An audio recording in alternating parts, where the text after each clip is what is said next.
Office of the Dean, Faculty of Agriculture.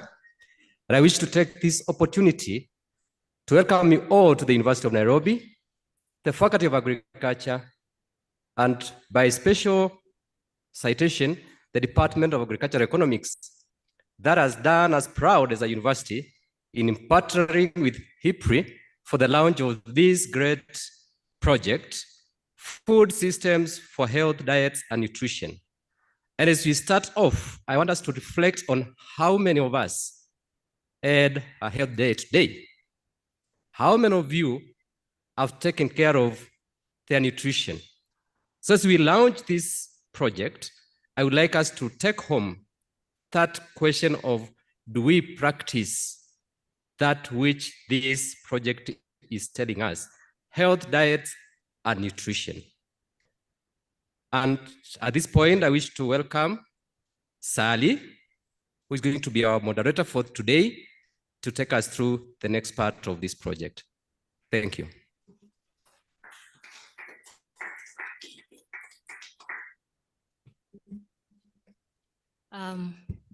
Thank you so much, Registrar. Distinguished guests, all protocols observed, ladies and gentlemen, good afternoon. Once again, I would like to extend a warm welcome to each of you and thank you for joining us today for this launch of the Global Food Policy Report, the Africa chapter. And it is exciting to see so many of you dedicated to fostering food systems development and nutrition at various capacities as students, as lecturers, as researchers. It is so exciting. My name is Sally Kimathi. I'm a research officer at IFPRI. And before I continue, I would also like to recognize our online participants. It's such a pleasure to have all of you joining us today. So as I mentioned, I'm a research officer at IFPRI. At IFPRI, we're a global research organization within the CGIAR system, dedicated to improving food security, reducing poverty, and enhancing nutrition worldwide. And we are headquartered in the Washington, DC, in the United States, but we have presence in the African continent and in many other low-income and middle-income countries. And here in Kenya, we are based at the IFPRI campus at the Naivasha Road, Uthiru roundabout, for those who may not be aware. And among our key partners, we are very much honored to have the University of Nairobi and precisely the Department of Agricultural Economics.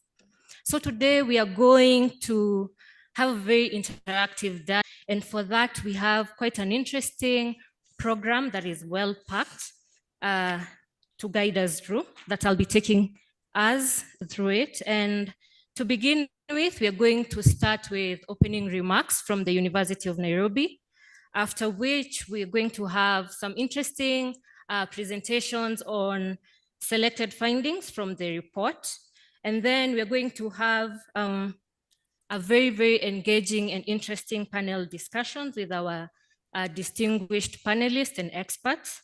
And then I know you may be having burning questions, but I would like to urge you to hold on to them up to the Q&A session that will come immediately after the panel session. And then after that, we're going to have closing reflections from both the University of Nairobi and International Food Policy Research Institute. After that, we'll of course have some light refreshments. So to start us off, I am going to invite Professor Nzuma, Jonathan Nzuma, the chairman of the Department of Agricultural Economics, University of Nairobi. Loud of applause for him as he joins us, please.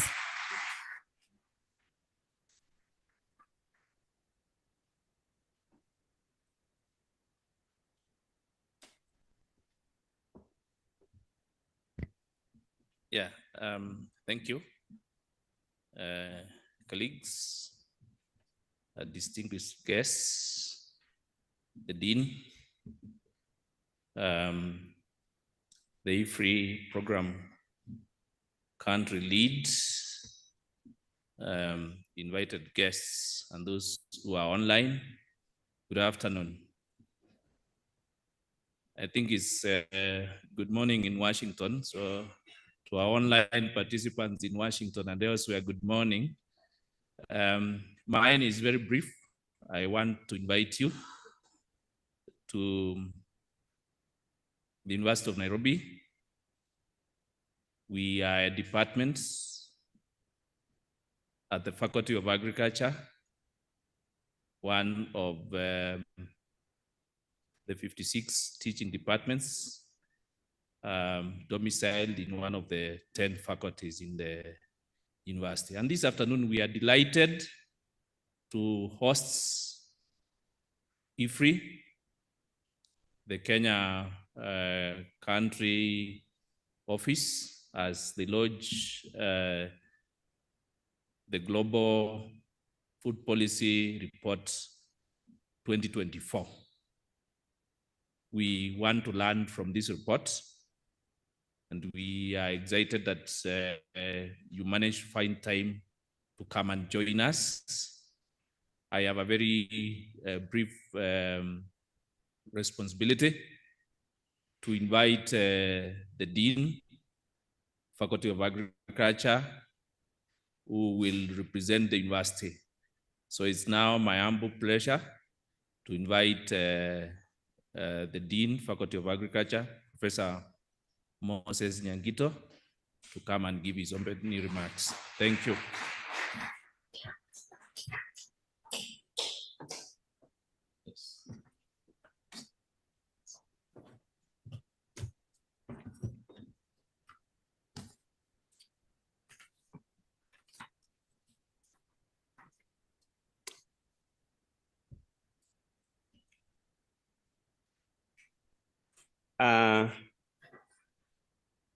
Dr. Clemens from IFPRI. I noticed there we have under the IFPRI team. We have our chairman of the Department of Agricultural Economics, Professor Jonathan Suma, and the entire staff and students from the faculty, and in particular the Department of Agricultural Economics. Other invited guests, I note Dr. Sakari Kinyua, who is an assistant director from CARO. Ladies and gentlemen, I am honored to welcome you this afternoon to this launch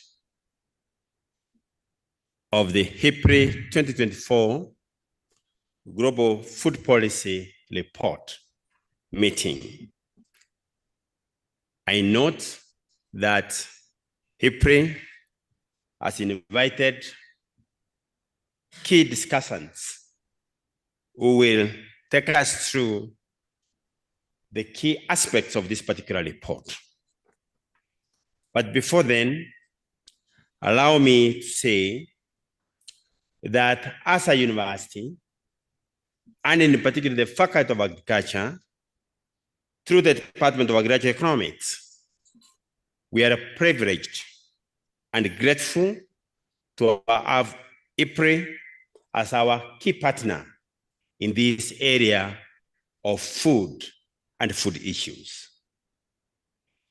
We are happy to note that this relationship or partnership between the University, the Department of Agricultural Economics, and IFPRI, that this relationship has continued to grow from strength to strength.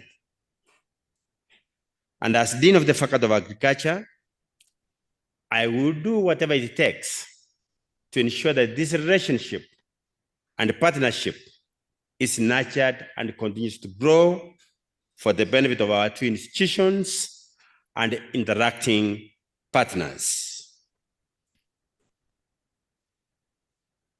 I also wish to note that matters to deal with food and nutritional security is a core area which IFPRI is not only focusing, but we as a university, through the Faculty of Agriculture, is our main concern. As you know, in sub-Saharan Africa and our country, food insecurity is a big issue. And that has continued to be and will continue to be a big challenge in this new era where the globe and Africa in particular and Kenya is affected by climate change that has brought severe droughts, severe flooding that is rendering a number of our people food insecure. Together with that, we are facing a lot of issues of water scarcity, issues of land degradation, and issues of food loss through the various value chains.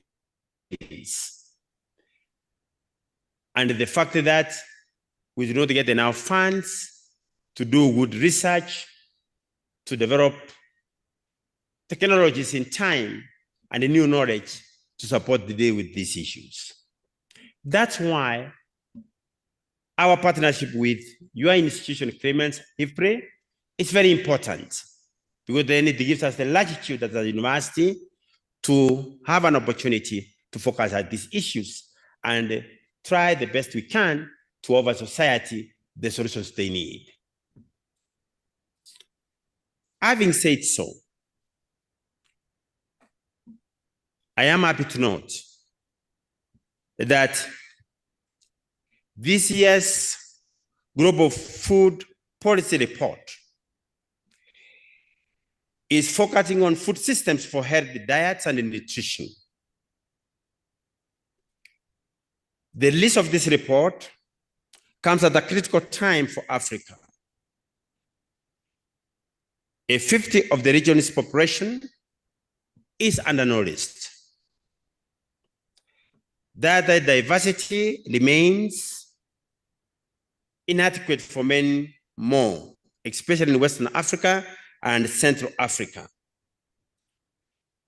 African food systems are largely dominated by cereal production, and as such, many diets do not include nutrient-dense foods such as animal source foods, pulses, nuts, seeds, and vegetables, fruits, fats, and oils. Africa has also not been immune to the global trend of rising overweight and obesity. Though child wasting gradually decreased in recent decades, child overweight and adult obesity has gradually increased. It has now reached average levels on par with the global levels, though with the big differences between sub-regions and urban and rural areas. Indeed, the challenges that Africa continues to face are not so different from the challenges encountered in many low and middle-income countries around the world. Unhealthy diets are one of the primary drivers of all forms of malnutrition, including undernutrition, micronutrient deficiencies, obesity, and diet-related non-communicable diseases. Today, the number of people who cannot afford a healthy diet is as high as 3.1 billion out of the 7 billion people plus in the world today. These numbers clearly show the need to transform our food systems so that they are healthy and nutrition-driven, and also environmentally sound.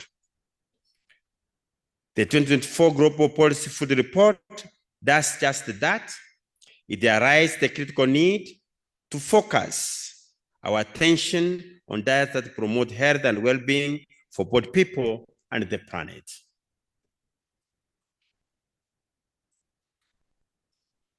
Those who are here and those who are online will obviously have the opportunity to be taken through the various sections of the report and its key highlights. I wish to commend IFPRI and its partners for having come up with this particular report. This report will go a long way in informing governments, particularly in sub-Saharan Africa and our country, to come up with strategies to address this question of food, diet, and food security.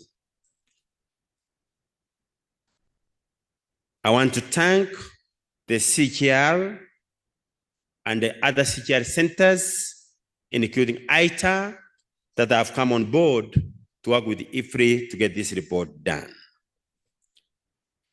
I therefore look forward to a very interactive session whereby the panelists who are here will engage and give us key highlights and a key way forward on how best governments can implement the report, and in so doing addresses the challenges we face in our food systems, particularly towards addressing the question of food and health diets. Thank you so much for those of you who have come. Thank you so much for those who are online. And I want to say, IFPRI and other partners present here, continue to make the University of Nairobi, and in particular, the Faculty of Agriculture, your home, so that together we can work on these pressing issues of our time and provide the solutions that our people are looking up to. Thank you and welcome.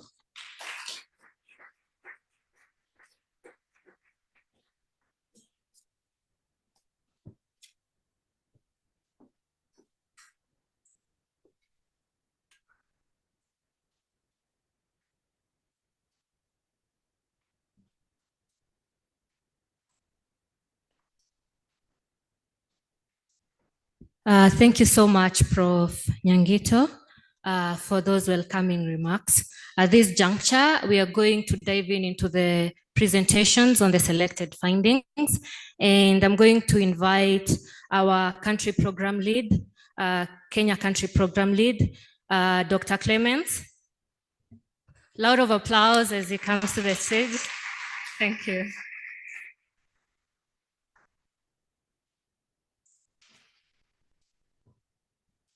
Okay, good afternoon, everyone. Dear Dean, dear Prof. Jonathan, dear colleagues, dear students, it's a great pleasure to be here with you today to launch the Global Food Policy Report 2024.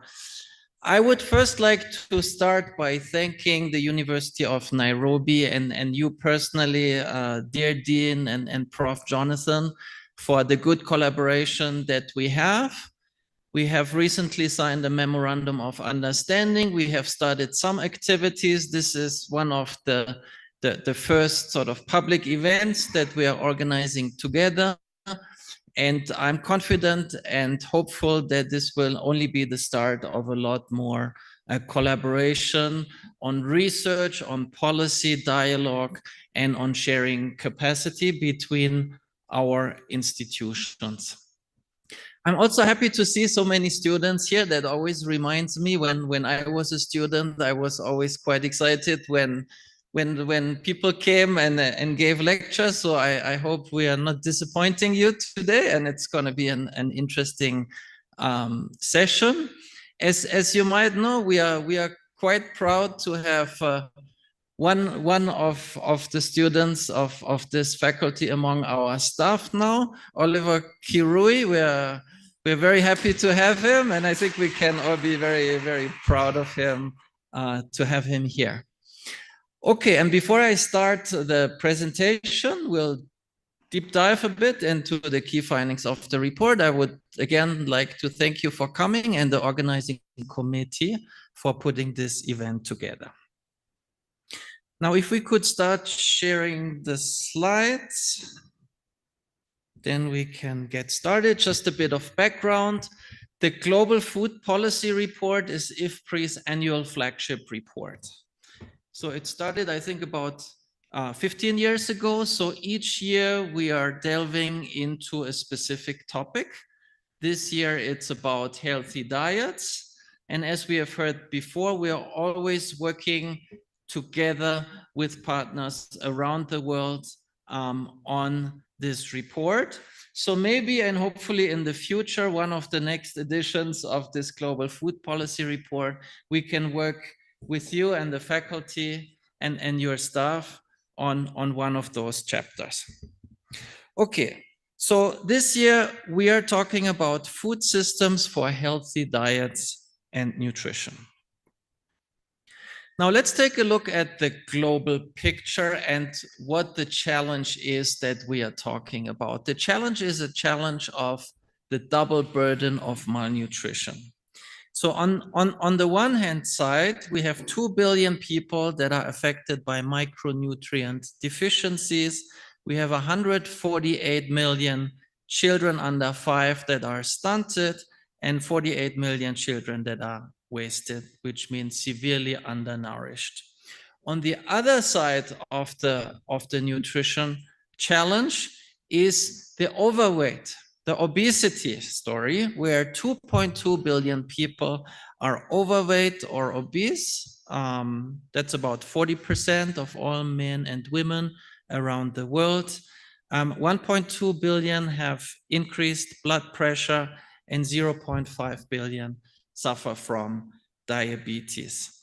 And the main reason for this malnutrition are poor quality diets as the main contributor to all forms of malnutrition, leading to diseases worldwide. And one of interesting statistic is that 1 of 5 lives lost could be saved each year by improving diets. So this is sort of the challenge that we are facing. Now, the Global Food Policy Report offers background research and also solutions. There are several chapters. The report is available online, but we also have some hard copies, and we'll distribute them a bit later during this session. So we have a chapter on advancing nutrition, diets and nutrition, demand side approaches, also supply side approaches, diet affordability, food environments, plant-sourced food, animal-sourced food, and then the whole issue around governance.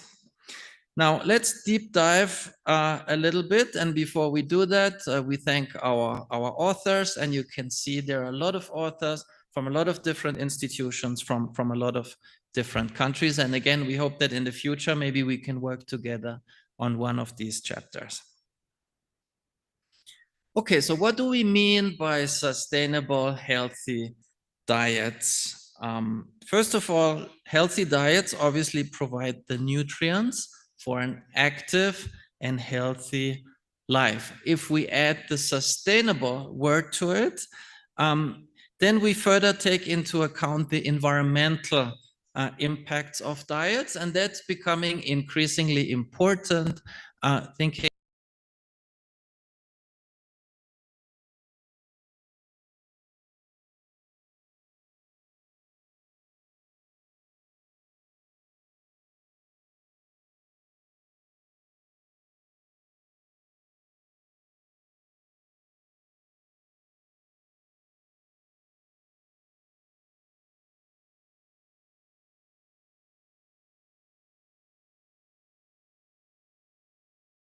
an increasing trend of consumption of highly processed foods, which are not always very healthy. And there's overconsumption of animal sourced foods in some parts of the population, but in most parts of Africa, and especially among the poorer and most vulnerable population, there is an underconsumption of meat, and more protein would be beneficial for those people.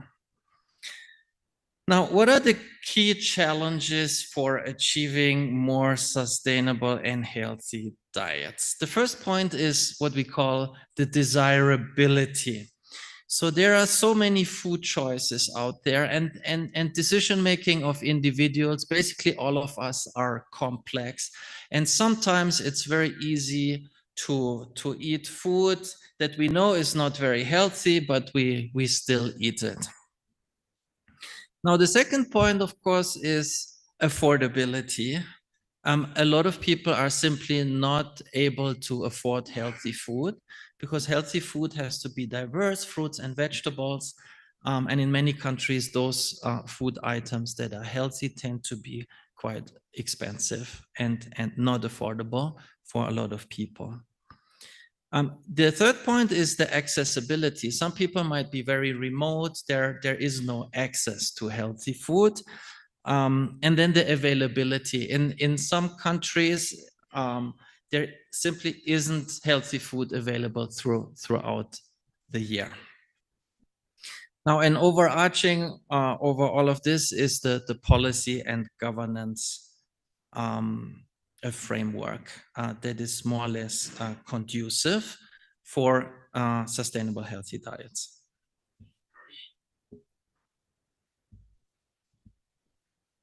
Now, how I move the slide?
All right, thank you.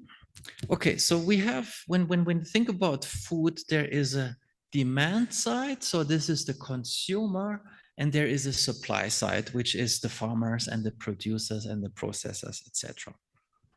So let's start with the demand side here. So the first starting point for consumers is we need an increased understanding of dietary patterns and their drivers. And in many countries, there are surveys out there to give us a sense of this: household surveys, demographic and health surveys, etc. Now, what could be some of the strategies once we know for increasing demand and the desirability to address this problem? So the first is food-based dietary guidelines that have to be country-specific, social and behavioral change, communications, multi-sectorial programs that can be linked with nutrition-sensitive social protection program, school-based health and nutrition program, and inclusion of women's empowerment actions, and of course strategies to address the affordability of healthy diets. Now, what about the supply side? This is a side that we, as agriculture economists, are maybe a bit more familiar with. Supply side interventions can limit negative environmental impact and also lead to more sustainable, healthy diets. There are several approaches to strengthen food supplies. For example, investing in crop diversity, such as intercropping, increasing the use of orphan crops. These are locally produced crops that are neglected, but are becoming hopefully more important again going forward. And then there's fortification and biofortification of staple crops. Now, how can we ensure the availability, affordability, and safety of sustainably produced animal-sourced foods?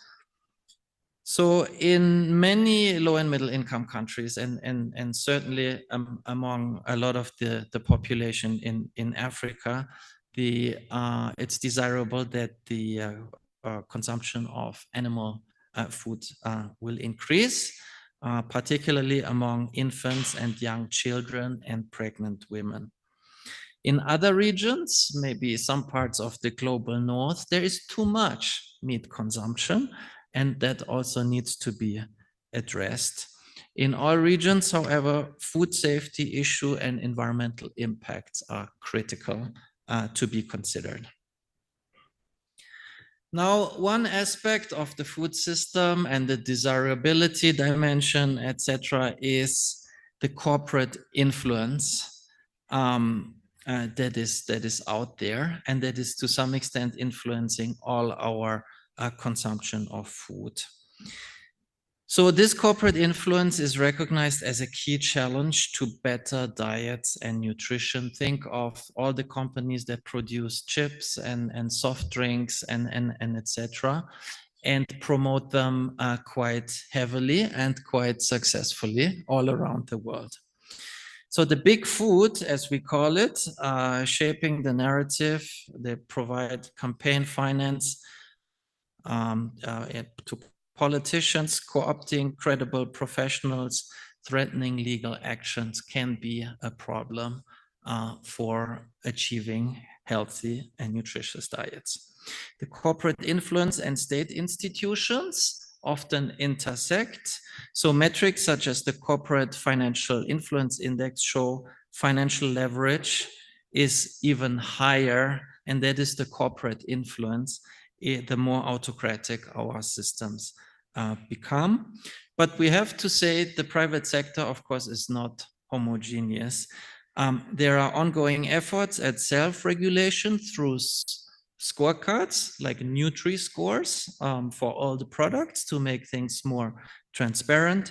And there is also greater accountability efforts from civil society and international organizations. For example, the Food and Agriculture Corporate Transparency Index and the Zero Hunger Pledge. Now, in conclusion, of course, as usual, there is no silver bullet because we are dealing with a complex system. There is no single intervention, approach, or policy that can change all that we need, let alone all at the same time. So to achieve our goal of sustainable, healthy diets, context-relevant actions must be people-focused, interlinked across the whole food system, and supported by good governance to address evolving desirability, affordability, accessibility, and availability constraints. With that, and specifically with the notion that a lot of the actions have to be context-specific, I would like to hand this over now to Oliver Kirui, who I'm sure is happy to be back home here at the university. Let's give him a big round of applause. And Oliver will talk about Africa. Thank you. Thank you, Clemens. Thank you so much. Good to be back home and to be back at a very incredible and very different time. Good to see also very familiar faces and very new ones. So I will continue with the report. We want to, so Clemens have given us the global perspective. I would just try to dive in a little bit into the African context that has been portrayed in the report, and just a few snippets. You get a few copies of the summarized. There are a few copies. We have enough copies for everyone to get a copy of the synthesis of the report, and a few hard copies also of the full report. So what I'm presenting is just a little bit bits and pieces of that. So just to, so to say, to whet your appetite to be able to desire to read the report and get a little bit more on this. So at IFPRI, as Clement said, we look at very significant topics, particularly that would be of interest for policy, interest for academia, and also interest for development partners who are actually active in the field. So I will look a little bit into the food security nutrition challenges. And this, as I said, is the insight from the report. Close to 20% of the total population of Africa now is facing high levels of acute food insecurity. If you look at the map that has been presented, you will see that the Eastern Africa side, the Eastern Africa is the most affected, followed by the Central and Southern, and then a little least of the West Africa.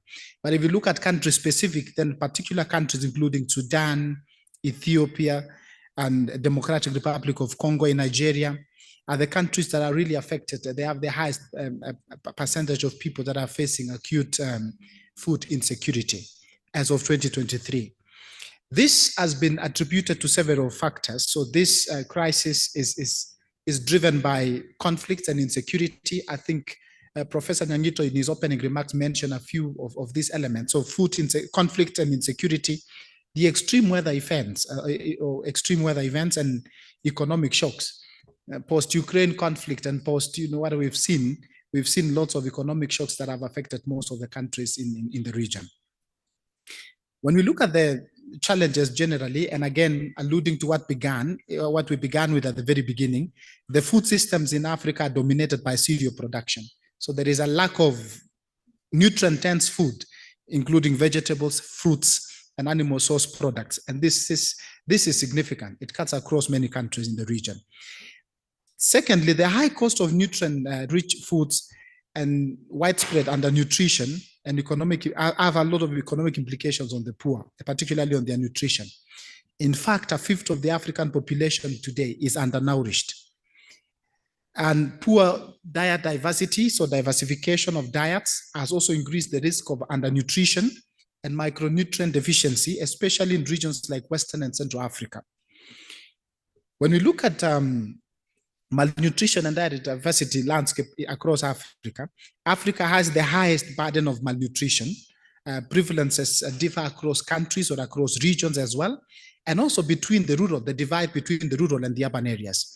So the rates of maternal anemia in child standing are above the global averages across Africa, and vitamin A and iodine deficiencies are among the highest in the world. The rates of child overweight and again, adult obesity have gradually risen over time. So we have this dual trouble, right? As undernutrition is reported in some regions, there are also overweight and adult obesity in some other regions in the same context. If you look at Kenya, for example, the high micronutrient caps, especially vitamin A and iron, is quite alarming. If you look at the report, you realize that among the countries in the Eastern African region, Kenya has one of the highest micronutrient gaps. And this has a lot of implications because with low dietary diversity, it will affect both maternal and child health, and it can lead to the three issues: it's stunting, wasting, and also other health-related crises or issues.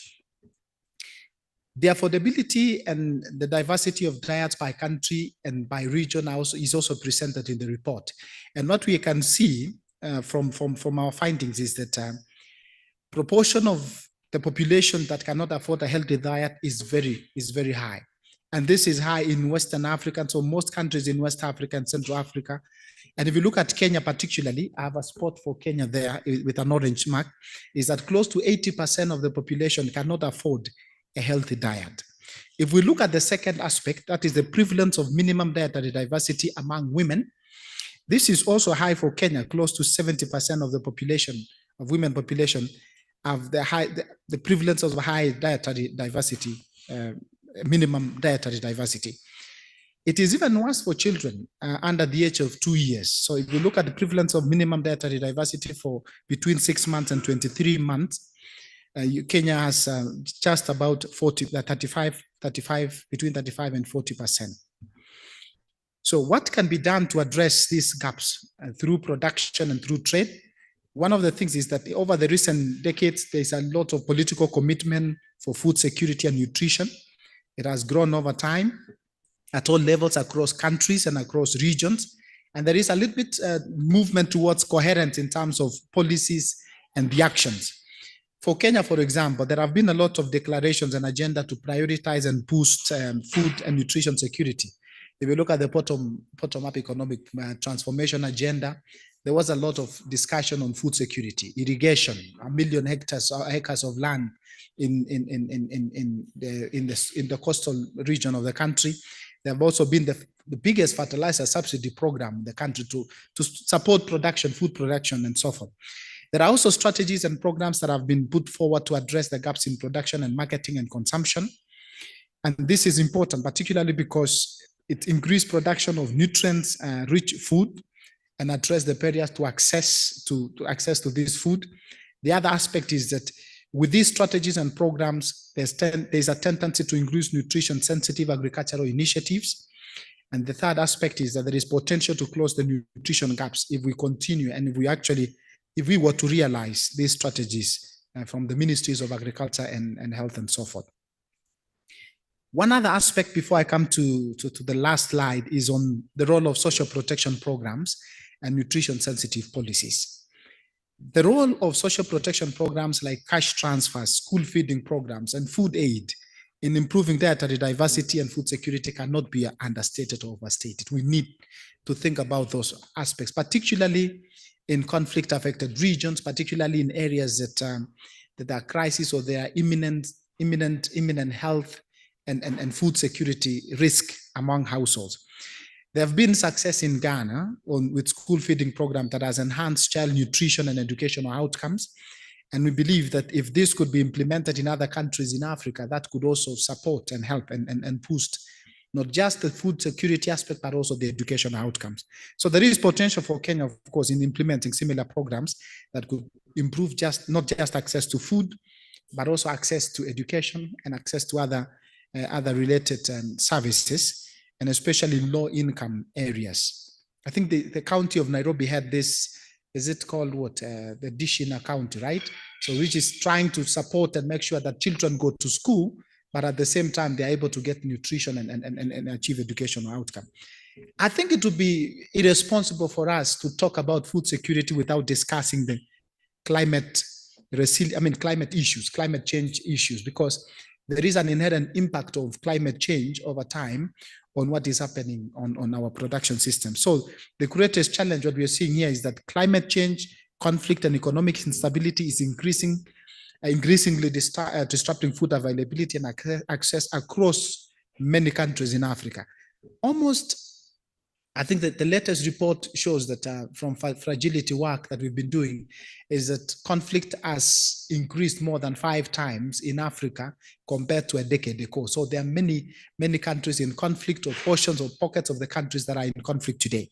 So for Kenya, for example, adaptation such as drought-resistant crops, and then our partners, say, for example, from CIMIT and the other CGIS centers have been active on this. Sustainable land management practices, ABC has also been working on this, so the Alliance Biodiversity International as well. Community resilience programs will be key to countering these threats. So in terms of future direction, we believe that strengthening resilience through climate-adapted practices to secure food availability and protection against global shocks would be important. So what are the implications? I will just say 2 and leave the rest for the discussion shortly.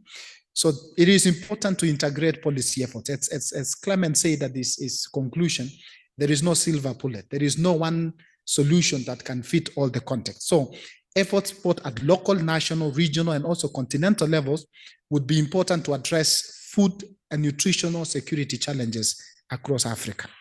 So recently the African Union milestones in the policy development, for example, the CADEP, which is coming to an end now, and the Malabo Declaration and others, illustrate the value of coordinated and multisectoral approaches to addressing food insecurity. So what could be the action steps for Kenya and for Africa? So perhaps we need to think more on strengthening the partnership across food, health, and agricultural sectors, because this food security is not just an agricultural issue. It affects also the health and the other sectors. We need all these sectors to support each other for resilience and on a sustainable scale. With this, I think I come to an end. So this has also been done by several colleagues, including Elodie, Samuel, Wim, and Aulo.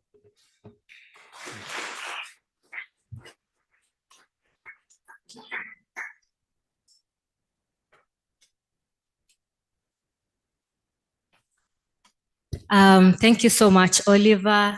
and Clemens for those insightful presentations. I'm already seeing very great insights, not only for the policy space, but also for us who are in academia and areas for further research for our master's and PhD students, especially now our economies are grappling with multiple crises on conflict and climate change. So thank you so much for those presentations. At this juncture, we're going to dive deeper on this subject of food systems and healthy diets with a panel discussions with our distinguished panelists. And I'm going to invite once again Dr. Oliver Kirui to invite our panelists and to moderate the session. Thank you.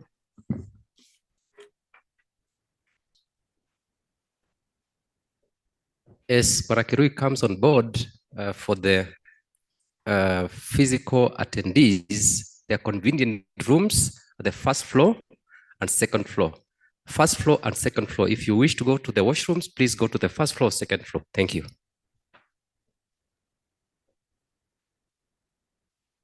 Thank you. So we have a very eminent panel that we hope that they can give a little bit of reflection to this report, but also give their, their knowledge and their expertise and their wisdom on a few topics that a few questions that we would like to discuss and see.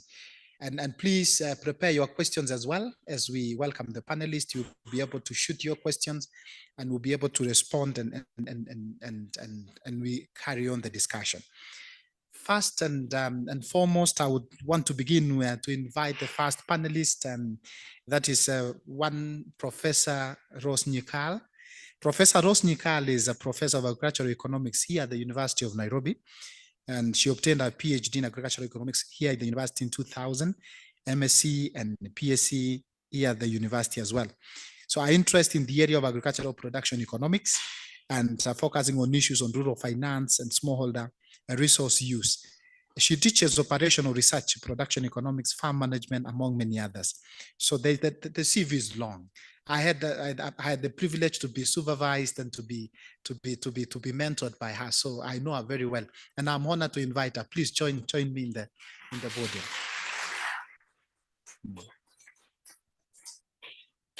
Yeah, our second panelist is Dr. Zachary Kinyua.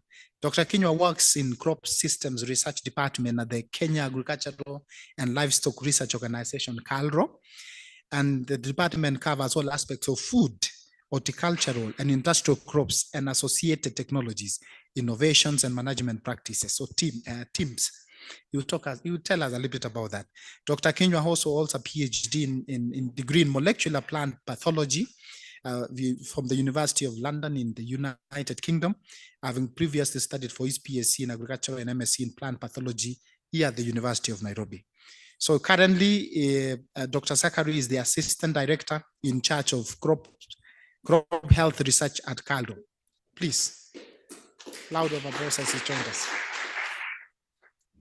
Welcome, Dr. Kinyua.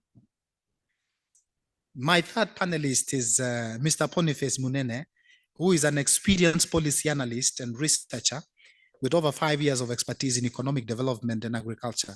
He is currently a PhD candidate of economics, specializing in environmental economics at the University of Nairobi here in Kenya. Boniface has held positions as a research associate and policy at the Policy Studies Institute, PSI, in Addis in Ethiopia, where he honed his skills in public policy analysis, environmental cost benefit analysis, economic modeling, data collection, and many more. Boniface has also collaborated with Kenyan government, NGOs, and private sector, and African think tanks across agricultural and environment and economic sectors. So please join me in welcoming Boniface to our panelists. Last but not least, is Dr. Celine Temot. I don't know whether I pronounced your name. If I did justice to your name, forgive me. So Dr. Celine Temot is an MSc and PhD from Ghent University in Belgium. She is currently the team leader for Africa in Food, Environment, and Consumer Behavioral Research Program at the Alliance of Biodiversity International and SIAD. In that capacity, she leads a team of about 30 people spread over 4 countries, Uganda, Benin, Ethiopia, and of course, Kenya, with different backgrounds from agricultural economics and over to nutrition and food science and ethnobotany, right? And data science. So Celine also is actively engaged in the healthy diets and sustainable food system, CGIAR initiative, as well as fresh fruits and vegetables, and end-to-end approach and Nature Plus initiatives. So quite a very enriching CV. So please give a hand to Dr. Celine as you saw in the panel.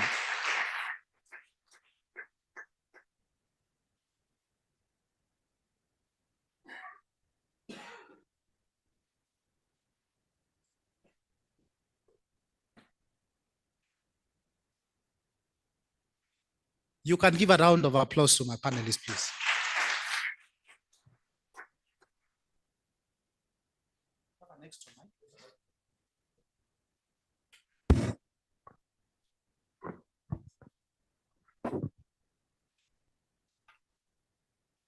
So we want to react to the report, but also give a little bit of background and a discussion a little bit on this topic of healthy diets and nutrition.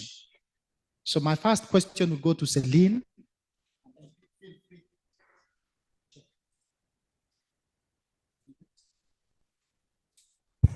Okay. So my first question will go to Celine. And this is looking a little bit more into, integration across African levels, but also with gender dimension and perspective as well.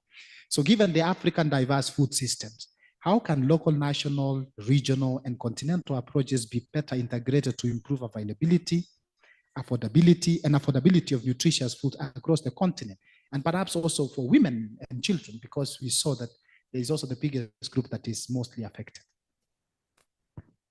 Thank you very much, Oliver. Yeah, I would like to kind of start from what you presented, right? Like there's a lot of, I mean, I've been here in Kenya for 10 years and I've been working in Africa for over 20 years, I think. And I think there's a lot more commitment right now in terms of really wanting to address the issue of nutrition and looking through the lens of like healthy diets, because the diet is really what influences on both sides, like either overnutrition or either undernutrition. So if we look at the Sun movement, African countries are really very active into that movement. If we look at the African Union and the commitments that have been made there, for example, wanting to improve nutrition, it has really increased a lot. Oliver talked about the CADE process, but let's also look at the UN Food System Summit and all the African countries that actively developed food system pathways, game changers in terms of really wanting to improve nutrition. And if we look at the national levels, lots of countries have developed nutrition policies.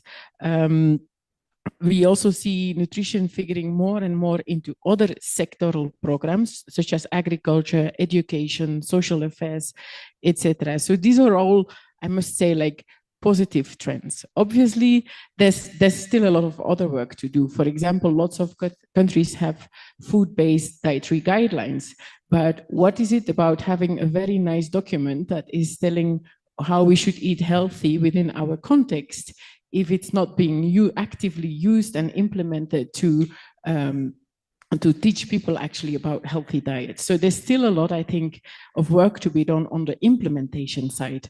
We also have a lot of more and more like multi-sectoral policies, like wanting to address nutrition from a high level and really looking across the borders, etc. But I do think contextualization is also still a big problem, because if I look at how the diets look like, for example, in Kilifi County compared to Kisumu or Vihiga on the western side, or even Turkana, it's very, very different. So I think we still have a lot of work also to, for a lot of those documents to trickle down and to be really amended and adapted to the local context.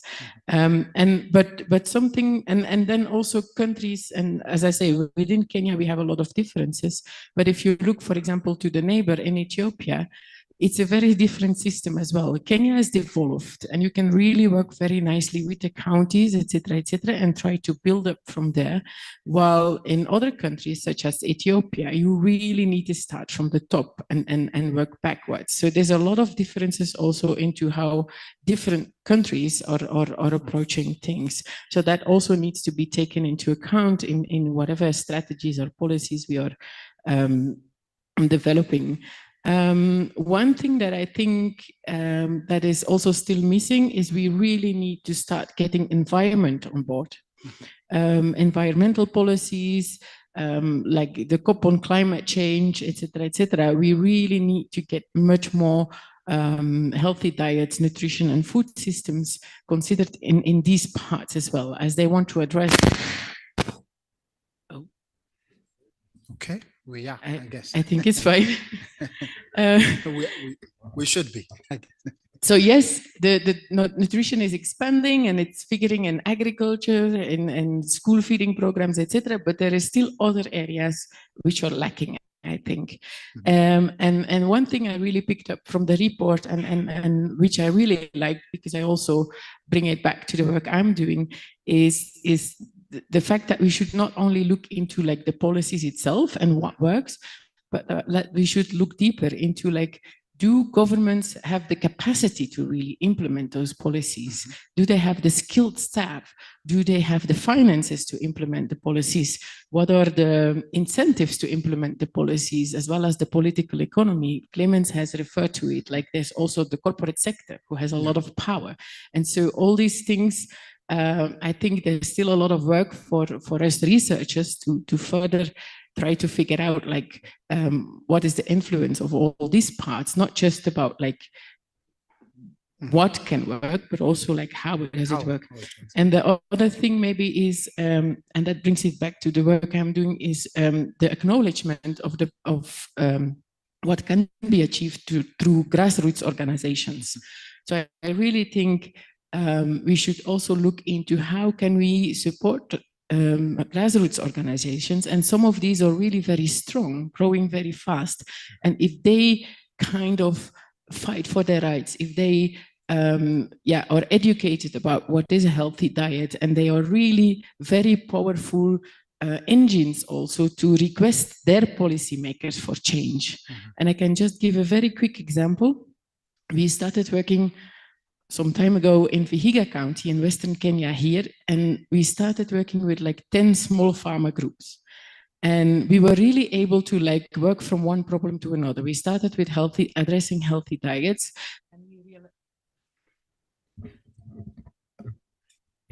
Then we realized like we needed to diversify the production. We also realized when they chose for vegetables, traditional leafy vegetables, there were no seeds.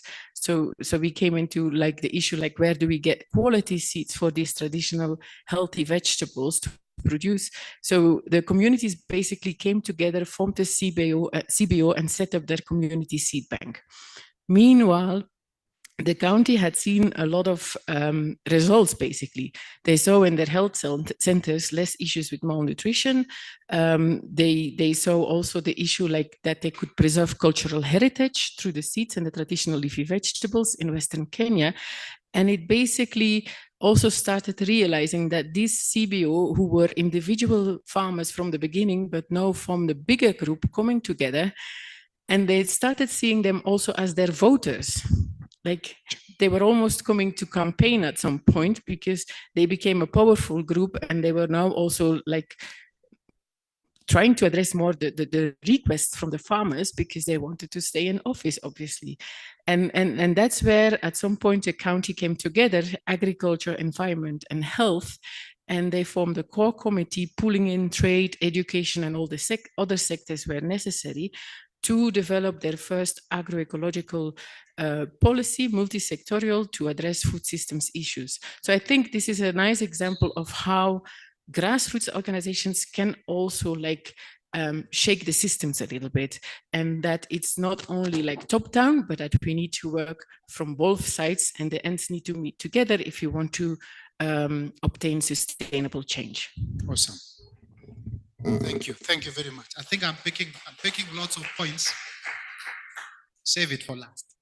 We'll appreciate them at the end. I mean, a number of issues, right? In differences, inter-country differences, and then of course, looking a little bit deeper beyond policy, but also government capacity, finances, incentives, and now grassroots organizations. So not just top down, but also, yeah, maybe a little bit, we'll come back to a few of those issues if time allows. I want to ask, my next question is to Boniface. So with the rapid urbanization in Africa, what are the main challenges to creating supportive environment, a food environment? And how can urban food systems be reshaped to promote better nutritional outcomes? Thank you, Mr. Moderator. First, let me appreciate the work that has been presented here. It's amazing work, especially when I looked at the consumer-focused food system framework. It summarized everything, and when I looked at it, it is capturing the political aspect, social aspect, economic aspect. So I must say that it's a fantastic report. On the obstacles that we face as a result of urbanization in Africa, one of the main obstacles is infrastructure deficit. We find that in most of the African countries, they lack good infrastructure in terms of storage, in terms of transport. And take a good example of Nairobi City. For example, somebody is staying in Githurai going to get food from Wakulima markets. How long does that person spend in terms of time? You spend time in traffic, and this increases the cost, which is transferred to the consumer. And therefore, it means the final consumer will not be able to afford. So we need to address the aspect of the infrastructure. There's the case of raising food insecurity and poverty, especially in urban areas. In urban areas is where you find slums. So the question is, do these people afford? Can they afford to buy food of good nutrition? So poverty is another blocking, or is another obstacle. These environmental pressures, where you find that people are traveling from rural areas to the urban areas. And what are the consequences? The land that was used for farming, growing food, is now transformed into residential areas. Take a good example of Kiambu County, where the land has been highly fragmented, and now people are not concentrating in farming. These are the areas which are so fertile, but if now instead of them being used to produce food for nutrition purposes, they are used for constructing houses. So that's a challenge. Another challenge is food system fragmentation, where you find that there are small-scale producers, informal vendors, and you find that it's very difficult for government to regulate these actors because of that aspect of fragmentation, as opposed to where it is formalized. So even as we tell these people to produce food of good quality, good nutrition, the question is, where do you find them? Some people are selling eggs in the evening. Others are selling smokies. Where do you find them, even to educate them? So the aspect of fragmentation is another challenge. There is the aspect of affordability or availability. You find that food of low nutrition, or what you call junk food, is readily available compared to that of good nutrition. For example, if I get outside right now, I can get chips at 50 shillings. But what if I want to get a fish, fruits? I'll have to travel.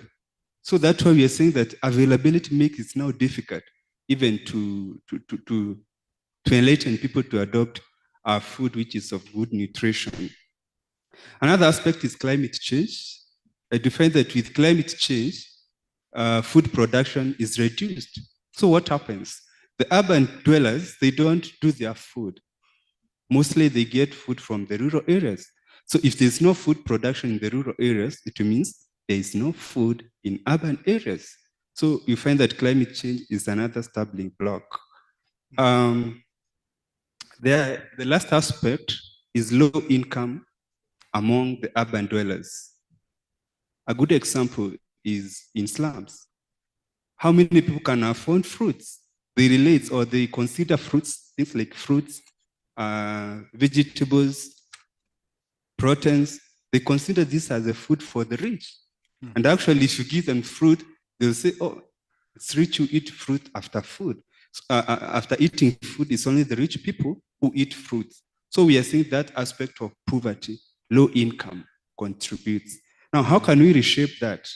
One, we can strengthen local food supply chains so that we can invest in local production, storage systems, and this will reduce the wastages and more food will be getting into the urban areas. Maybe we'll come to them. How can we address that? So you've laid down the key factors, which is great. So maybe we'll move to the other and then we'll come in the second round to a little bit on what actions could be done. But thank you for that. Yeah, so maybe now to Dr. Zachary, my question would be relating to really making food systems more resilient to climate change and to conflict, and a little bit onto the other shocks that has disrupted food availability and access. What do you think could be, how can we make African food systems, and particularly maybe with focus on Kenya, how can we make the Kenyan food systems more resilient to these shocks?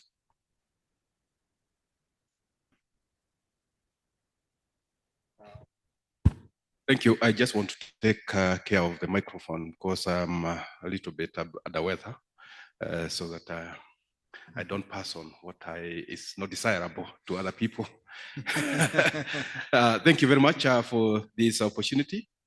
I hope I'll be audible even with a barrier across my mouth. The question you've raised has a few keywords. And one of them is climate change. And you have also talked of global shocks. And when we say climate change, we don't see it as something very positive. We have always been talking about it as a problem. And there are many ways of solving a problem. But in this particular case, when we have problems of climate change and other shocks, I would prefer that we look at science and technology to help us in solving that problem. That's one of the things I would like to say before I respond directly to your question on what can be done. The other thing I would like to say is that the subject matter of discussion in this forum is on food security and nutrition. Food has to be there first before we talk about what is inside it in terms of quality and the nutrition part of it. So here we're talking of quantity and secondly, quality. These are the things that we're saying are disrupted by climate change and other shocks. So what can be done? I would like to say that climate change manifests itself in many ways. There is change in weather patterns, floods and drought, as mentioned by our dean earlier on. We also have issues of outbreaks of pests and diseases that come about because of changing weather conditions and climatic changes.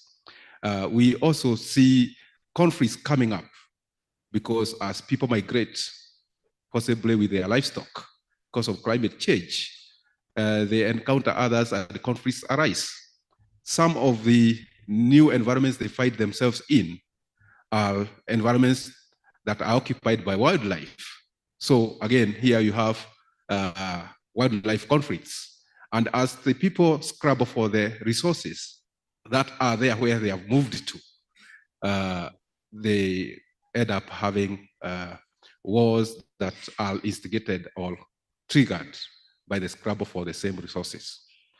Now, having underlined the problem of shocks and climate change and the way they affect availability and access to food, I would like to respond to your question on what can be done in two ways only.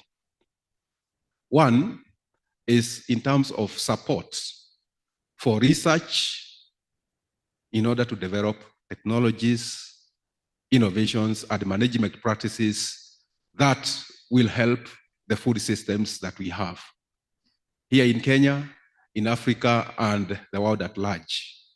What do I mean by this? It is to underline the fact that science-driven solutions are sustainable.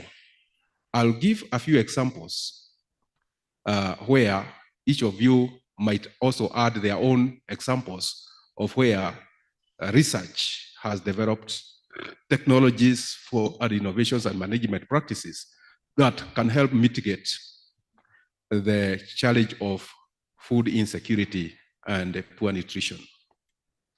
I'm saying this because coming from Caro, we work in partnership with many other organizations. So I'll mention just a few of the examples from the Caro perspective.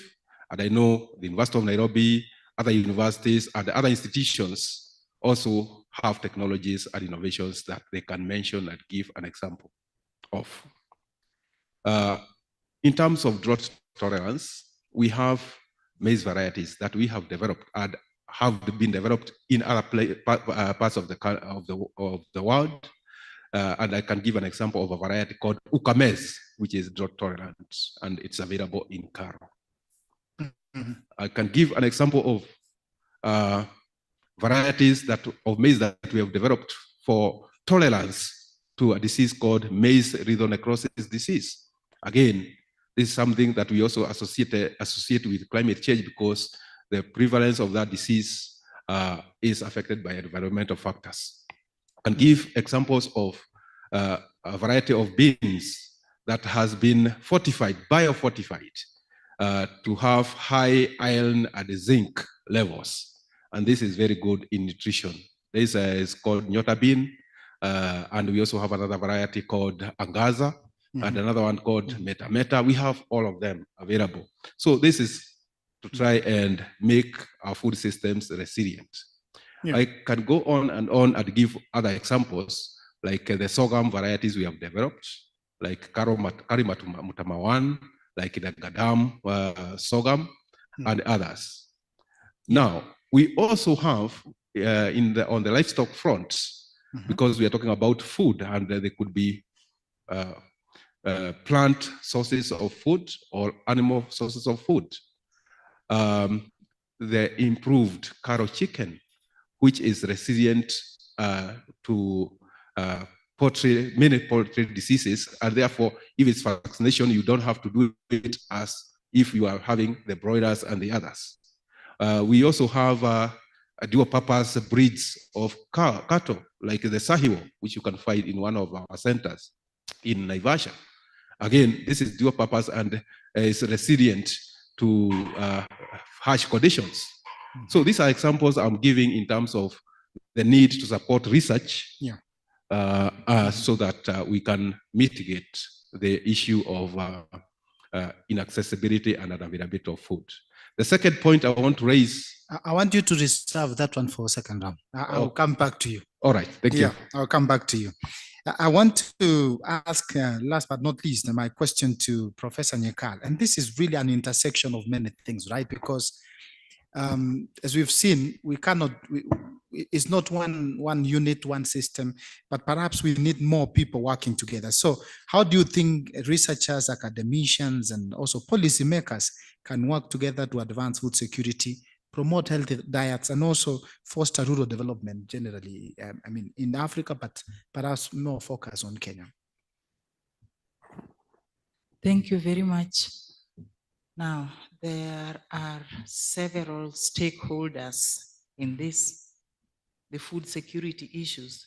You've mentioned academia, research, and policy platforms. And in policy platforms, there is the Ministry of Agriculture and the policy think tanks. If we are talking about Kenya, we have IFPRI, we have Tegemeo, and the like. And of course, we have the CG centers, all are stakeholders.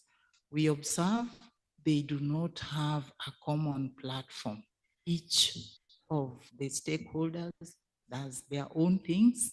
And at the end of the day, we are all focusing on the individual who is food insecure.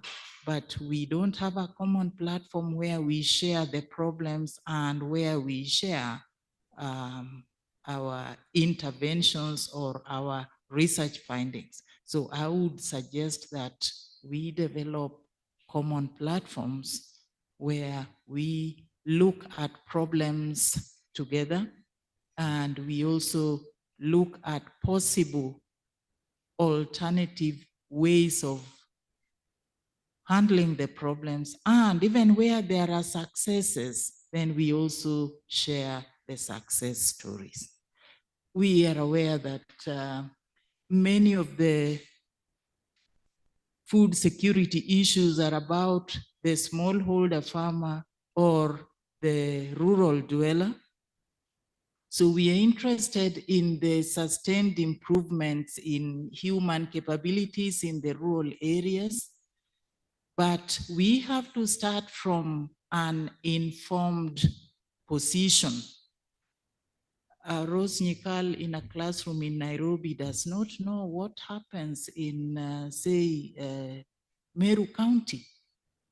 I will read from the books, but there is somebody who is down there in the agriculture unit of the county government who knows exactly what's happening, their problem there.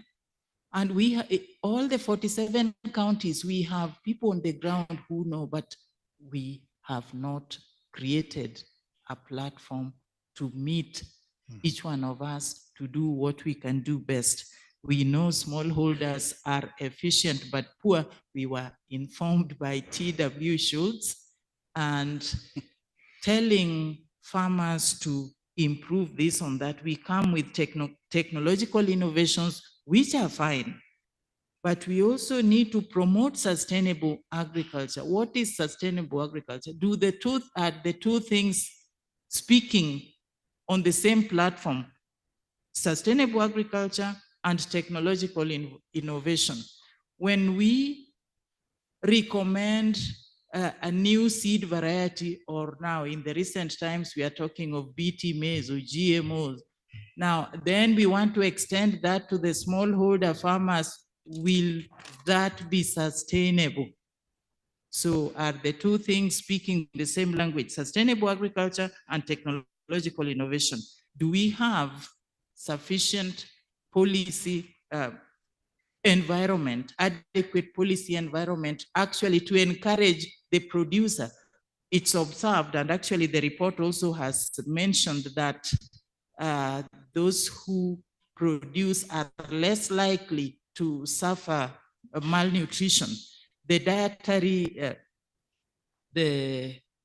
dietary deficiencies are not suffered by those who produce the food. And actually in the African setup, in many smallholder farms, they try to produce everything that they consume, except that the sizes are so small, they don't manage to produce everything that they will consume. They will depend on the market. But a number of times we don't have the resources, the financial resources. So if we find that those who cannot produce and also are not in any employment, they are likely to suffer malnutrition and undernutrition. Unfortunately, in the face of obesity and overnutrition in some places. But fortunately, you will not find in a household where there is an obese person and a wasted one. So at least. Thank you. Thank you so much. Now, I mean, you've been quiet for a while. Since we began, we've been quiet. We want to open up for some questions to the panelists before I go for another round. This is an academic institution, so I anticipate lots of questions. So could you show me by show of hands? And yeah, so one here, we need to pick maybe 3 questions, and then, yeah, so the second one there, so Mike can go. So we start with Professor Nyangito. There is one hand at the back there. There's a second one. Thank you, moderator. Mine is a quick one. Dr. Serene, you know the importance of indigenous foods, you know, in addressing the question of diet. because they're rich. But I am concerned with the question of protection of indigenous food champions, right? Like, where are we in this? Where are we? Where are we in this? Given the large drive by multinationals to control the food seed system, I think that is an issue we would like to hear a little bit. Maybe there are questions for everybody, but so that I don't take so long, I just wanted to go to Sakari. Technology is important and innovation is important in getting us through the issues of food and diet. And you have given a few examples of the technology you are doing in your institution. But the concern is, where's the money? If you look at the Science and Technology and Innovation Act of 2013 in this country, we are supposed to spend 2% of GDP on research and technology development. That's not happening. We are below 1%. Such that most technologies we have, they are not at scale. If you come to Kapete here, my faculty of agriculture, we have a number of innovations there, including the Kimani seeds for beans. But those things are not to scale. How do we crack this one so that we are able to get technology and innovation in the food system applied at scale? Thank you. Good question. There are two there, so we pick those ones and then you can respond. So take note of your questions. So someone has to run up, almost at the very end. And there were two hands, and the gentleman in a tie. And perhaps say your name and so that people can know who you are as you ask your question. At least we knew Professor Nyangito because he had the opportunity to speak in the body. Thanks, Prof. Yeah, please. Okay. Your name and your question. Yeah. Yes, my name is Maure Sharon. I'm a student here at the Department of Food Science, Nutrition and Aesthetics. So my question too is somehow similar to Professor's question on the issue of indigenous foods, because you've spoken, you've said that we can't solve the issue of food insecurity without looking at climate change. So my question is, do you still think that our indigenous foods are still a solution to food insecurity? And because of the issue of climate change, how are you adopting to the change to make sure that these foods can still carry us on? And then another one is on the issue of maybe farming and everything. Professor Nyangito has said that she's a professor here and she doesn't know what happens in Meru County, for example. Well, I come from a farming background, a farming home, and I can tell you what happens. Like, these people are smallholder farmers, and most of the time you'll find that their farming is quite seasonal. And even though Meru County is a agricultural land, the seasons shift, and the seasons have shifted over the time. So they're trying to find ways in which they can modify their farming practices and everything.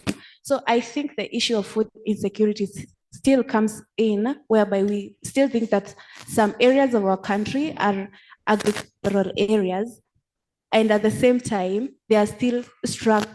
So what are you doing to really look into even these smallholder farmers to make sure that they help in sustaining our agricultural basket? Thank you.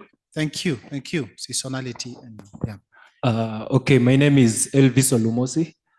I'm a student here from the Department of Agricultural Economics.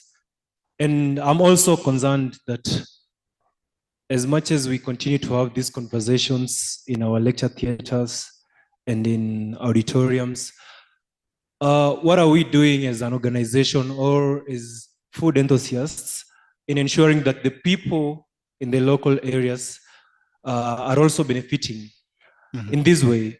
As someone who once schooled in a local school, a local primary school, you will realize that majorly in the local areas, it's more of quantity food than quality food. Because you'll realize that it's more of survival than ensuring that you have quality food. Because you know, we are coming up with solutions, good solutions. I heard one of the speakers say that they've been to Vihiga and they're trying to do something there.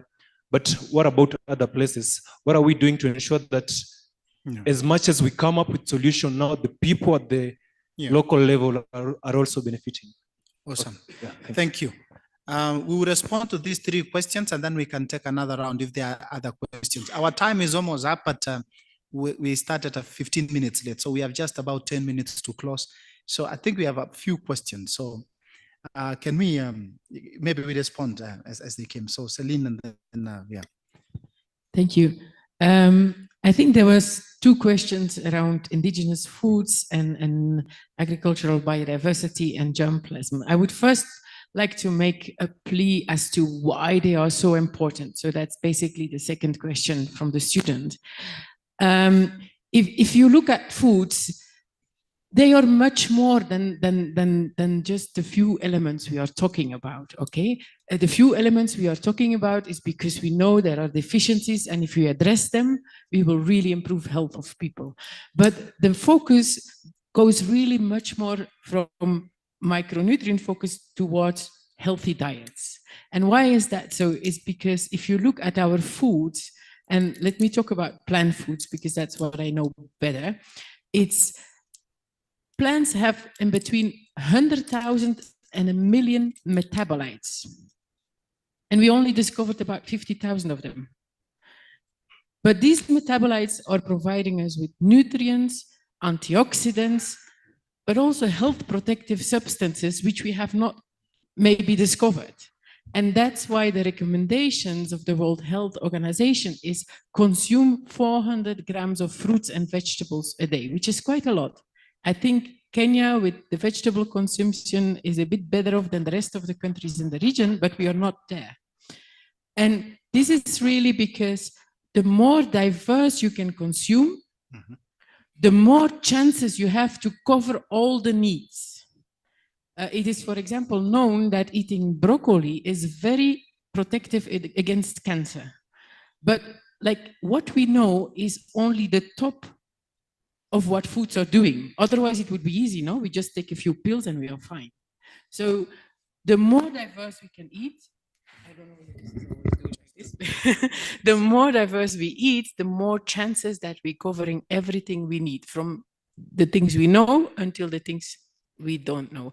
And that's where I think that the indigenous foods come in, because we have such a diversity in indigenous foods that can really cover all these needs. But there's not one superfood.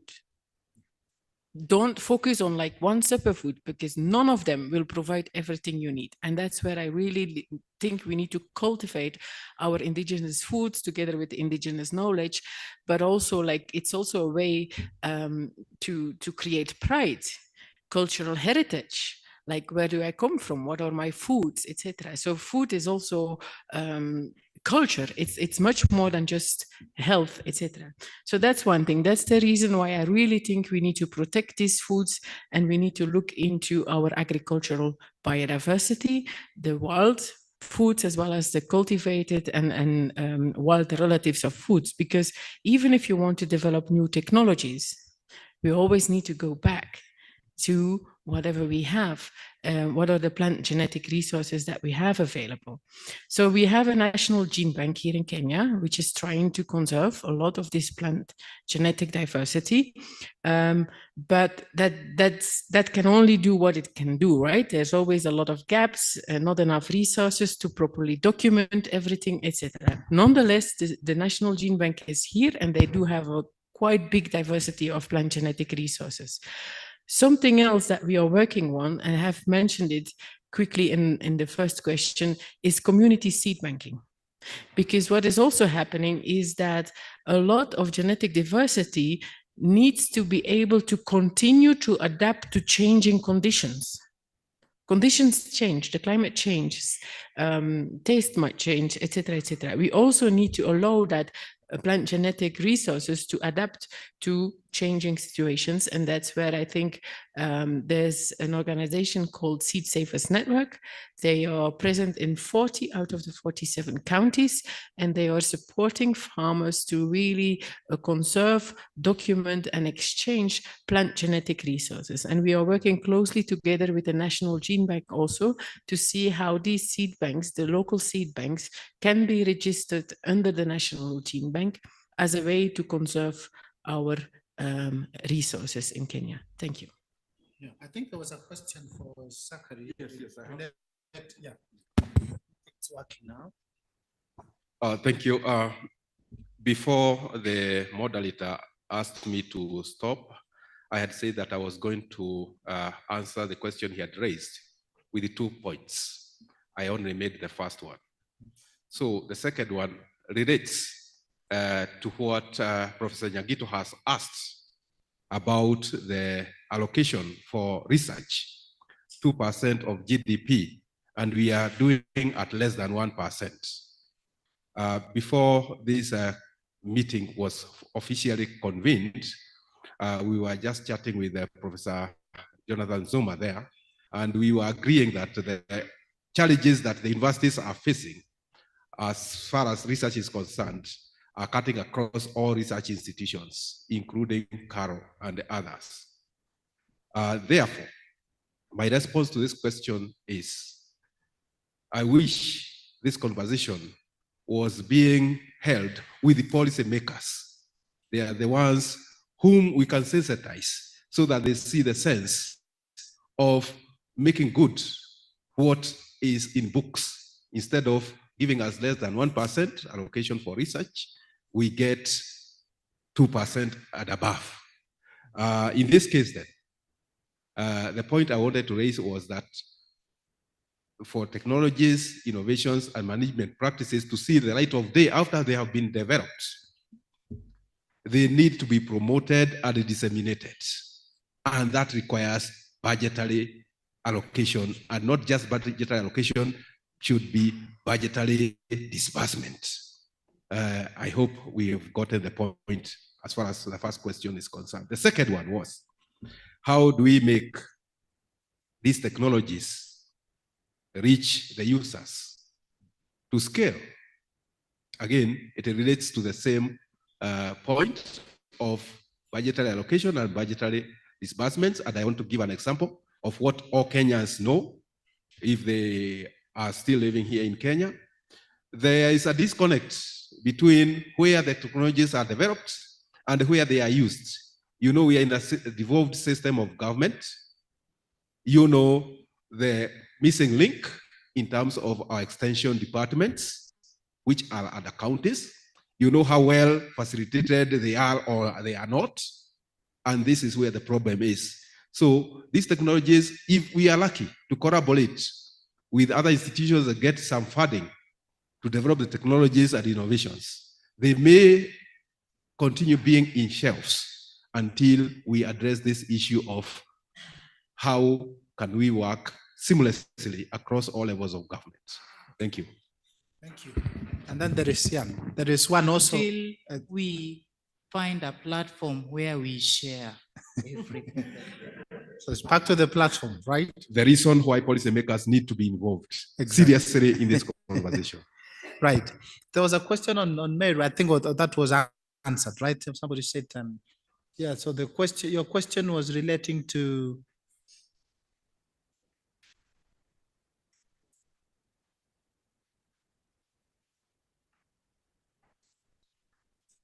Yeah.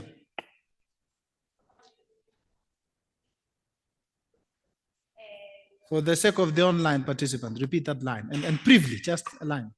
Okay, so my question was about maybe making these rural farmers to be able to contribute into the our food basket, our national food basket, because their production is quite limited. Okay. Thank you. Mm-hmm. And I think that was also related to capacity. So maybe we pick first. There were two questions. Is it a question or two online? There are two questions online. So they have been following this discussion. let's pick their question and then we see what we are doing in terms of time. Yeah. And say who you are, because not everyone knows you. Okay, I'm Faith from IFPRI, so I'll just read these questions that we have online.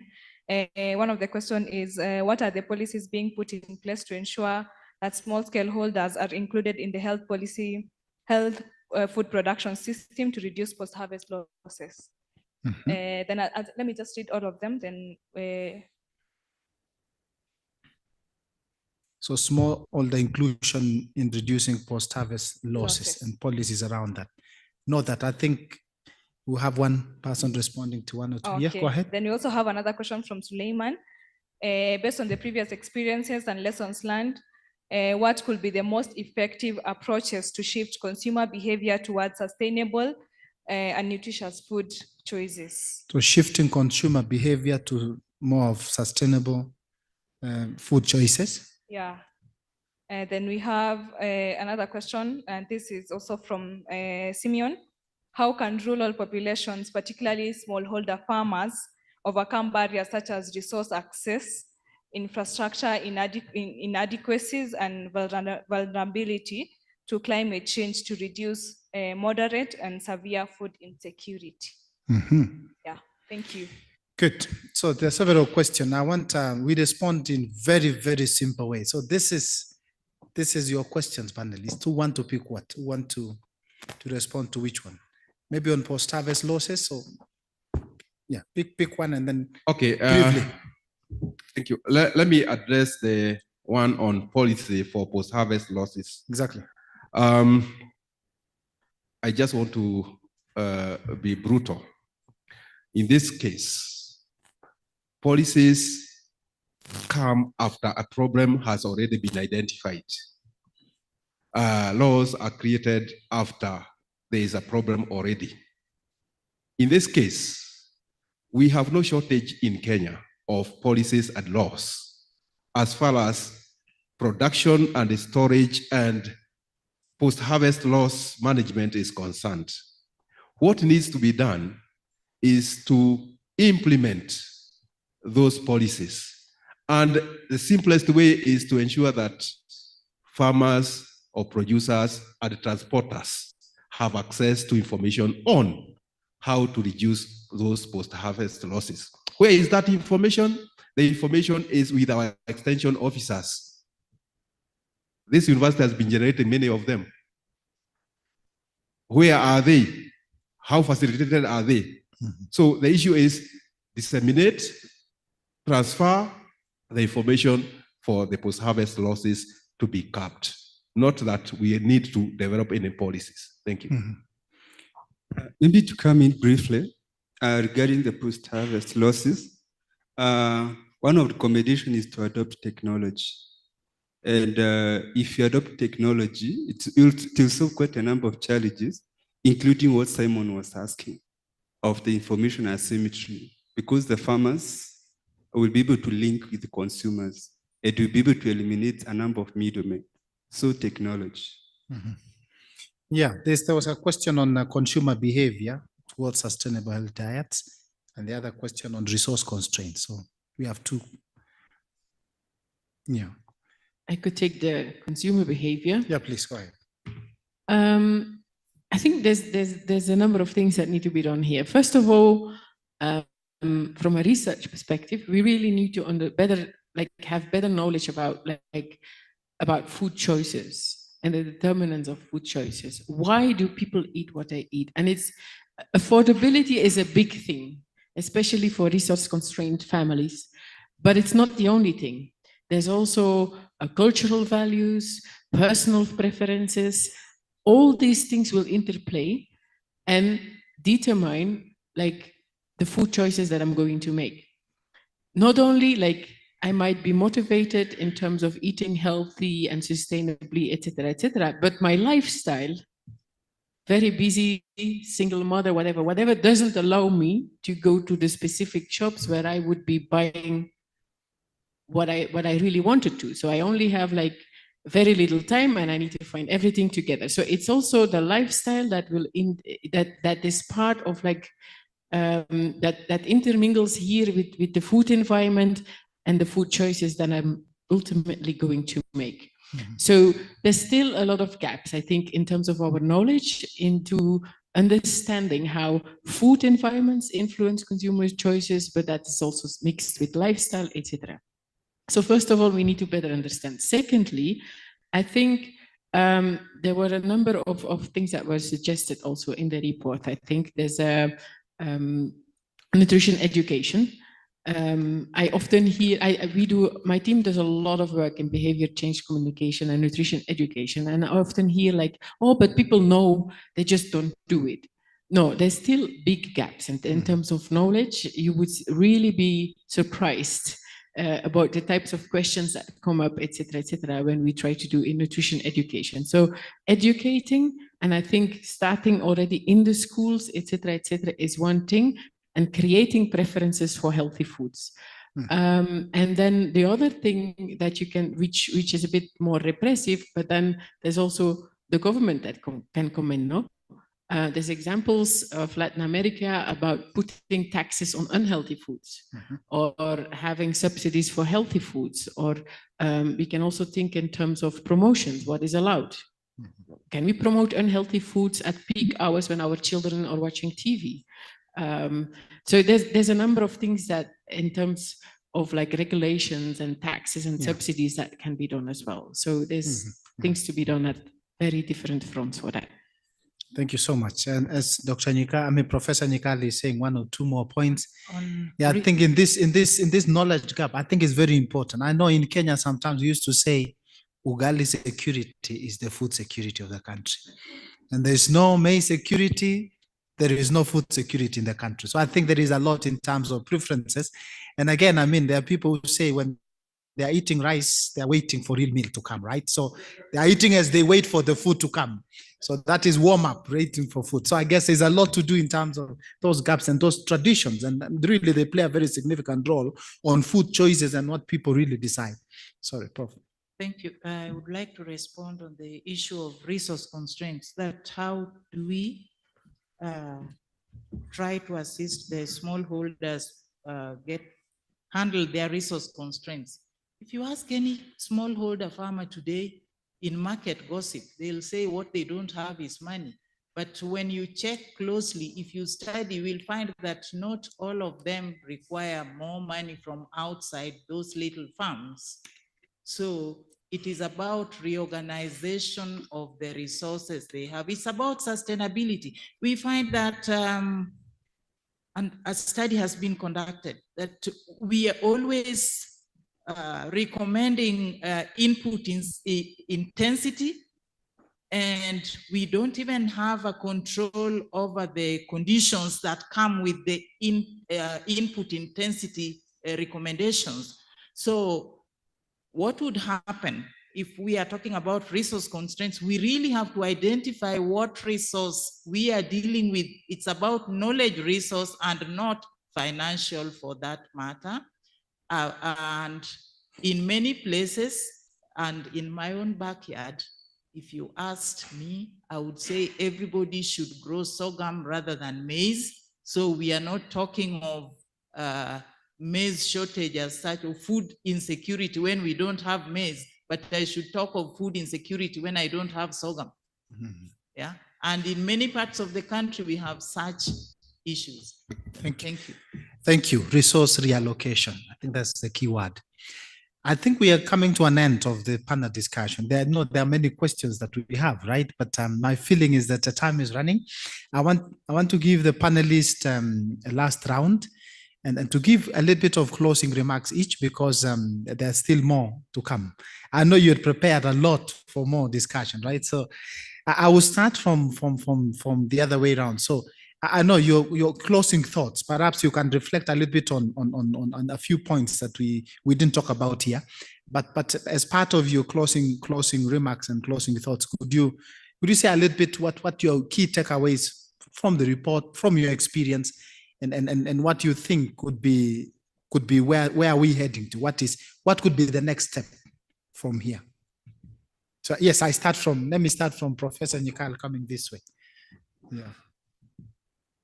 Food insecurity issues, unfortunately, hit us hardest before the age of 5, because we end up with stunting and wasting. And when it happens before the age of 5, then the brain is stunted forever. If now after getting to school, we are trying school feeding programs, by that time the brain is stunted already, and I think we all know the implications of stunted brains.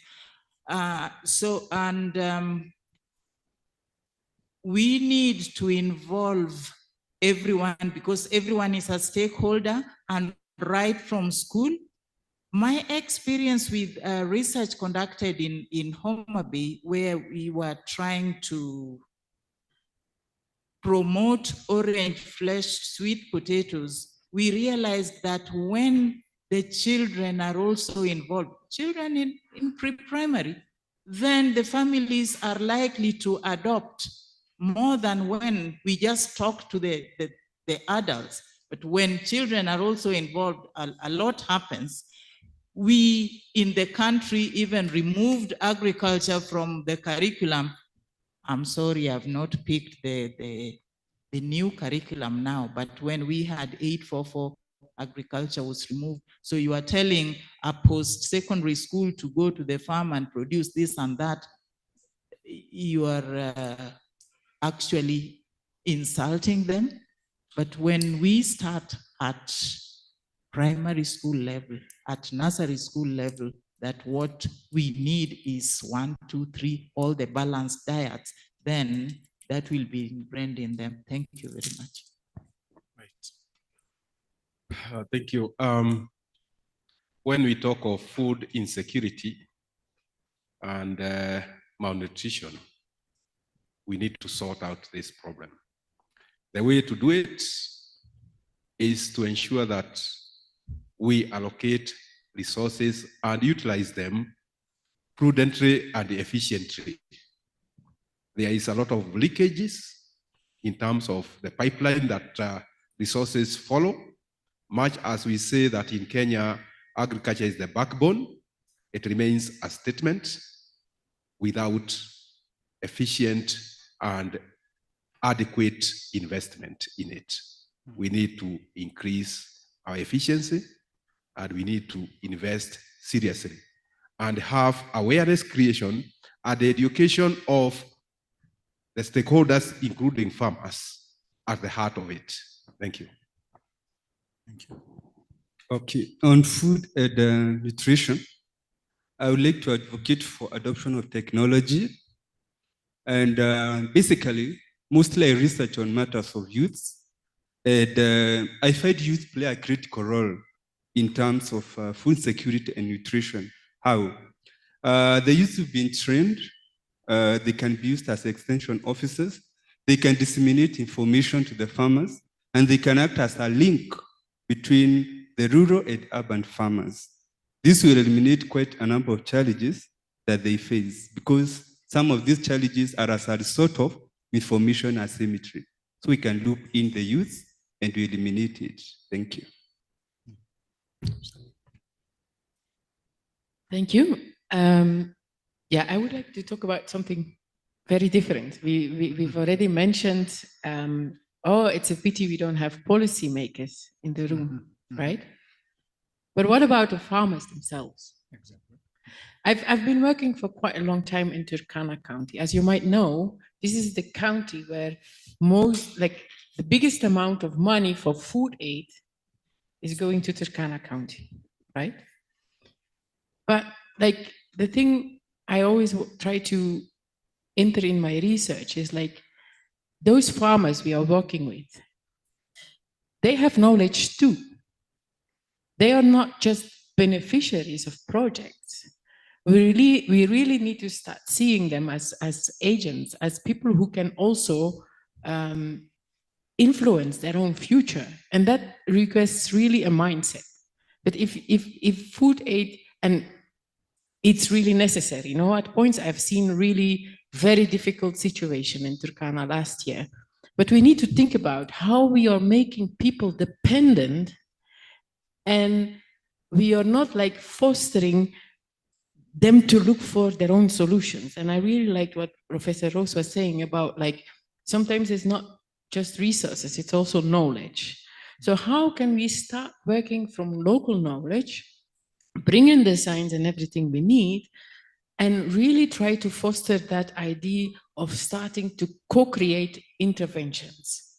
Like avoiding, like, how many times did I go to villages, whether it was here or in the Congo or in any other countries, where scientists, NGO workers, extension people, they preach to the farmers. They know it all better. But what about starting from what a farmer knows and then trying to work with the farmer, really seeing what does he want, what does he need, etc., trying to address really the issues. So that's where I really want to make a plea about co-creation approaches. And that's where I think also, like, the report really showed there's a lot of, like, interventions in terms of what works. And whereas there's more evidence necessary, but to us researchers, can we also look into how? A program such as homegrown homestead food production, etc., we know it works, but it can stand or fail with how it is implemented. And if we then just describe the results, we might say it doesn't work. Yeah, if it was not well implemented, it doesn't work, right? So as researchers, I think we need to look also much more into how we are implementing things, how we are working with farmers, and not just seeing them as mere beneficiaries, but really as actors who have agency to decide about the direction they want to go. Thank you. Thank you so much. Thank you so much. I think the debate will continue, right? The discussion continues. This is not supposed to be the end. We are not going to answer all the questions and give all the answers now. We will have opportunities to engage after this formal part. We have an informal get together. I think the announcement will come. Let this debate continue. And I guess it's about time that we start thinking about more meetings of this kind, not just launching a report, but sharing knowledge and you know, symposiums and perhaps also seminars that we could talk into different topics. So maybe we need to take this a little bit next to the next level as well to keep the conversation going. But at this stage, allow me to really thank my panelists who have been very instrumental in giving us their wisdom and also reacting to your questions. I know I cut lots of you. You have more questions and they also had more things to say. Yeah, so thank you, Professor Nika. Thank you, Zachary, Kinywa, and Boniface Bonene. Thank you so much. We can give them a better applause than that, please. Let's do that. Yeah. Yeah, I think at this point, I will hand over the mic back to, I'm handing over to the Kenya Program Office and Administrative Manager, one Samuel, Sam, we know, I know you are Sam, so I'm trying to remember all your names now, but Sam, over to Sam now, thank you. Great, thank you, Oliver. Just give them a minute to get down.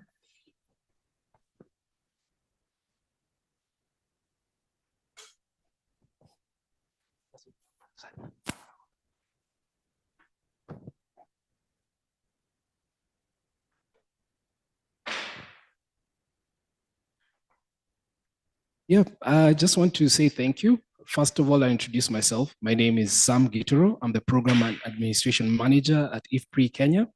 And it is just to say thank you for all who have made the time to be here with us. And the people online, of course, we appreciate you. I'm not giving the official vote of thanks. This will be done by my colleague. But for me, is to make maybe two announcements. One is that we'll be serving some light refreshments after this session. So as we walk out, we'll find some refreshments waiting for us there. And the other part is, I just want to thank the panelists who took their time to come here and share their most valuable insights. We are extremely grateful for you taking time out of your busy schedules to come. And to show our appreciation, we hope that you will accept a small token to say thank you. We hope it will serve as a sort of reminder of the great contribution that you did to ensure that this event today was a success. So without further ado, I'd like to ask Professor Nikal, please, I'd like to present you the small token of appreciation.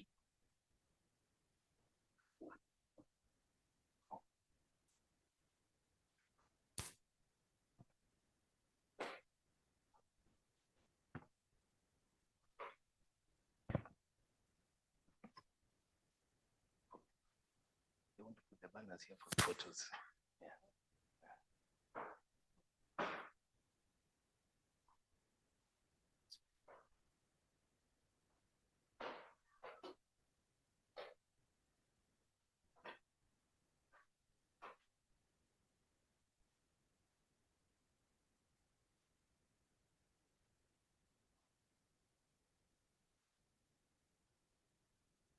Please, you're welcome.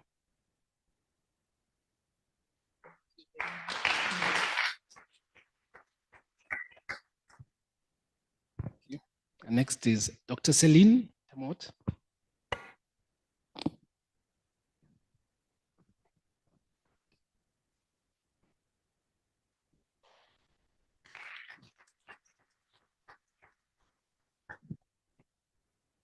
There's Boniface Munene.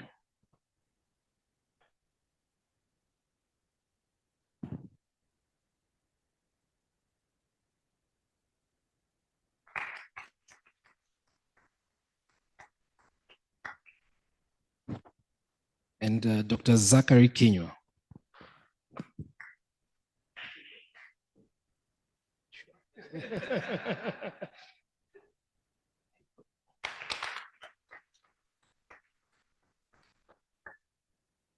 And also, just to recognize our partners, the University of Nairobi, we'd like to appreciate you, Professor Moses Nyangito.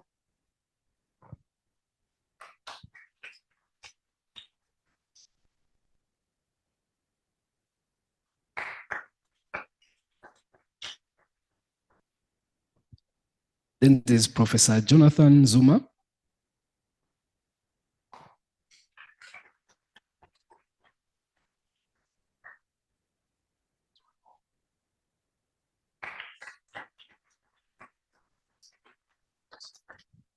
And there's one last gentleman we'd really like to recognize is Martin Mativo.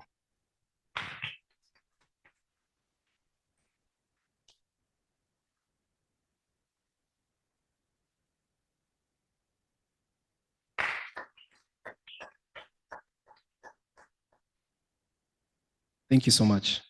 And now I'd like to officially hand over the vote of thanks section of this program to my colleague, Dr. Haile Mariam Tirune, and he will hand over after that to Professor Jonathan Zuma. Welcome.